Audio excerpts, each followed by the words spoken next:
Greetings. Happy Thursday to you and happy New Year's Eve. Yeah, we're getting ready to turn the year here, be 2021. Hey, I've got a question I want to answer today, kind of get us all started off a little bit right here. And this question is really important because it seems to be an issue with a lot of dog owners. I hear this all the time. So therefore, I want to make sure I clear up whatever confusion there is out there regarding this particular situation, because it can be very harmful with your relationship with your dog, especially if you own more than one dog. Okay, so here's the question that came in to me. It says, Brian, I have two male dogs. The older dog continually picks on the younger one. My dog trainer advised that I come down hard. Not sure what that means. I have a feeling, get on this case a little bit there. Come down hard on the older dog, so he will learn that it is wrong to pick on the younger dog, and he'll stop doing it. I did what he said, and now my younger dog seems to be afraid of me, and now he's the one picking the fight with the older dog. What went wrong? Okay, so here's a little bit about what went wrong here. And again, I don't know, I'm always the guy in between here. I got someone saying someone said this or whatever, and I'm just going straight down the road. I go straight down the scientific road, and I'm going to approach that in every situation, every question. I try to do the same thing. So that being said, back on day 221, I did a video, and I advise you to go back and watch that video if you're new to these videos that I do and you have a similar situation. And that day on 221, I talked about what's called the eavesdropper effect or the bystander effect. What happens from an emotional standpoint and even a behavioral strategic standpoint when you witness an aggressive interaction between two other individuals. And again, in that video, I kind of pointed out, think about what happens to you. How do you feel about that at that moment? What kind of action will you now take with the loser of that interaction, that aggressive confrontation that you witnessed, or with the aggressor, the possible winner? Think about it, because now that video on day 221 and today's video will make sense to you. The only thing I'm going to add to today's situation is coalitions. And again, I've done videos on that. Watch those as well. It's forming coalitions and alliances, because they're really important, because these things do happen. You own mammals that are under the classification as group living mammals, and we have to always keep that in our mind. So there are strategies and interactions and behavioral mechanisms that govern group living animals. They have to. Otherwise, you have to get along. Otherwise, why the heck bother to live in a group? There's got to be a benefit to living in a group. And when you do, there also has to be some rules and some boundaries.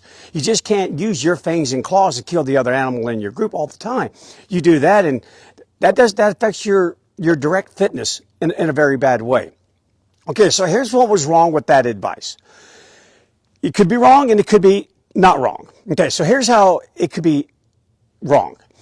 If your other dog witnesses you giving your other dog a hard correction, or just really continually, probably in a pathological way, driving down the other dog. Dogs will interact with each other on their own. They're dogs. They're conspecifics. You are not. You're human. And because of that, they will adjust their behaviors according to you and what you do. And it may be weird to them. It may not be natural to them. It may be offensive to them. It doesn't matter. They will always interact with a conspecific in a way that's more aligned with being a dog than being aligned with being a human being.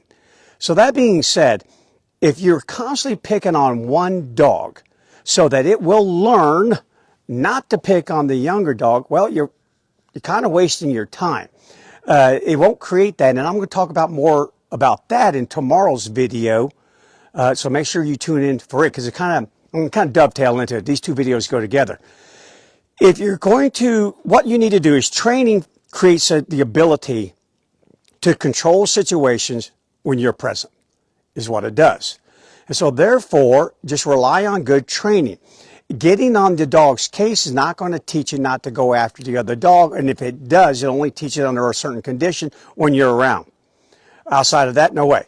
No way. It's between me and this other dog. And what can happen and what will happen if you're constantly getting on this dog's case. Let's say the older dog goes after the young dog. You go, no, bad dog, and down, and all that sort of stuff. You do that, guess who's watching? Yeah, the younger dog. The younger dog is now classified as an eavesdropper, a bystander. And here are the knowns that occur with animals who are eavesdroppers and bystanders. Number one, they are likely to avoid the winner of a perceived contest. Now, this other dog's not sitting there going, okay, so she's giving that dog a correction because that dog's picking on me. No, it's a perceived contest of some sort. And they watch that and they look for the outcome of that. And if you win that outcome, it's very likely that your dog will avoid you. Yeah, your dog's not going to go, hey, high five me here, man. Yeah, right on. I'm glad that you got it onto that other dog.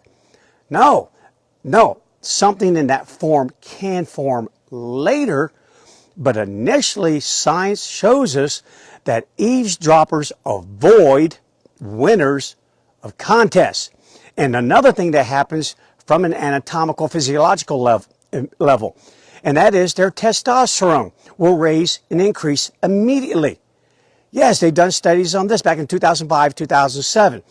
These studies show that there was an immediate increase in their testosterone. And why would that happen? Why would eavesdroppers, after witnessing a perceived fight, have their testosterone increase? It is believed that it better prepares the eavesdropper for future aggressive interactions. They may have to possibly deal with that winner. And they think that it indirectly affects their attention, learning, and memory. And that's beneficial if you do get attacked by the winner. So now right off the bat, I'm a little bit afraid of you because I watched what you did to the older dog. Not am I grateful. Thank you very much. I appreciate you getting on his case because he's been getting on my case all the time. No, you don't get that. You get that, I don't understand this, and you obviously won, and you're the aggressor here, and I'm going to avoid you. And if I'm a male dog, my testosterone is going to start to rise and rise immediately. And that is in preparation of me possibly having to deal with you next. You're going to come after me now. So watch out. I know what you intended to occur, but that isn't what's going to occur immediately. Now, you keep doing wrong for a long period of time, meaning more than once. You do this for several days in a row. You continuously, pathologically, constantly getting on this other dog's case. What can happen is now a new perception can start to form. The weaker dog, the younger dog, will now form a coalition with you. Absolutely. And it will gang in there. It will suddenly attack the other dog. You could be getting on the other dog's case going down or something like that, and the other dog just jumps in on it. And now all of a sudden you have a fight between your two dogs. Or in your presence, the younger dog now attacks the older dog because that's just what they do. That's what they do. Winners typically intervene when there's fights. So again, the older dog is picking on the younger dog. You intervene. You come in. In a didactic type situation, that's usually what happens. You have this big winner, this big dominant person or being step in and intervene. Say, knock it off. But then if you redirect that towards one of the other dogs, more so than the other one, now the other one now immediately becomes the eavesdropper, sees that, watches that over and over again, and then all of a sudden starts to solicit a coalition with you. Yeah, so if you just keep picking on that one and you never pick on me, it's always that one, never me. And it happens day in and day out, day in and day out. Well, I'm going to take advantage of that. Absolutely. Why be number 3 here when I can at least be number 2? And they do. And now all of a sudden the young dog, the weaker dog, is now attacking the older dog. Attacks him out of nowhere. You're standing right there, usually in your company, waiting for you to now come in and intervene and get on the other dog's case. And why would it not? History proves it. You will do that. Be careful of this stuff, guys. Tomorrow I'm going to talk heavily about what does training do for you when you own 2 dogs who kind of pick on one another, and what does it not do? Because you need to know so you don't walk around with all these false beliefs that are just going to lead you down a bad road, and the same thing for your dogs. So in short review, my advice is this. you do need to control your dogs. You do need to. I've owned dogs who will pick on other dogs. I do. And they'll usually pick a situation to do so, meaning I want your Benny bone, not mine. The grass is always greener on the other side. No matter how many Benny bones I had, no matter how big they are, and if they're twisted or whatever, it doesn't matter. I want yours. I want yours. Remind you of a toddler, doesn't it? Absolutely. So then in that case there, that's where my training that I've imputed onto these animals kicks into gear.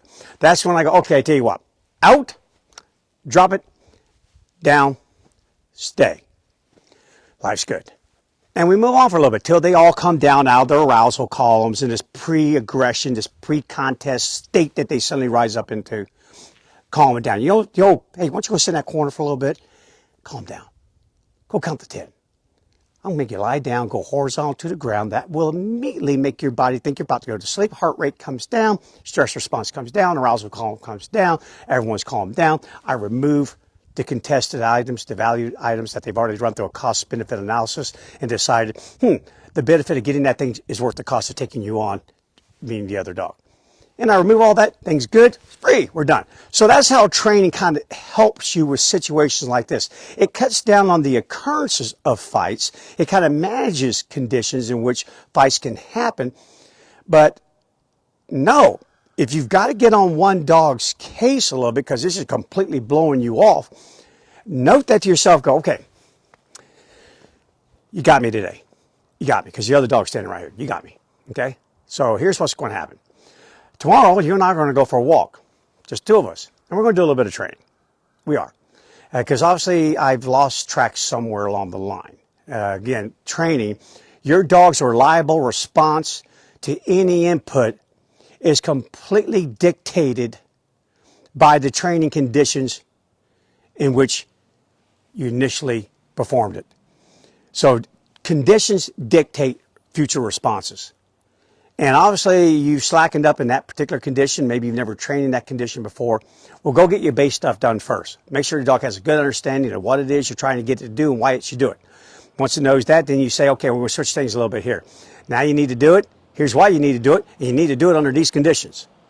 You go a step at a time. And then once you do that, everyone is perfectly clear. I can interpret the command, and I can do it under these conditions. So go do that one-on-one with that dog that picks on the other dog all the time. Go out there. Go do that one-on-one.